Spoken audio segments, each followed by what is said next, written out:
When making a 90-degree turn using flexible metal conduit, it's very important to use an approved connector that is designed specifically for flexible metal conduit.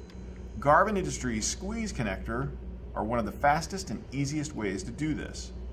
As you can see from the inside, there's a small shoulder in there that allows you to install the flexible metal conduit quickly and easily, stopping it at the proper location.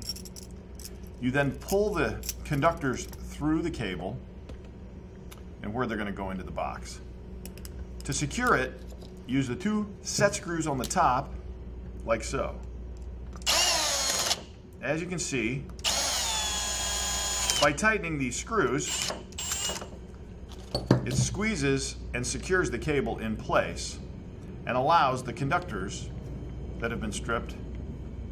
You now have a quick and easy 90-degree turn on any electrical box, cover. Perfect secure 90-degree bend, wires in the box. These range in size from 3/8 inch all the way to 4 inch, and they come with or without an insulated throat to protect the insulation on the wiring. For these and other great products, be sure to visit us online at garvinindustries.com.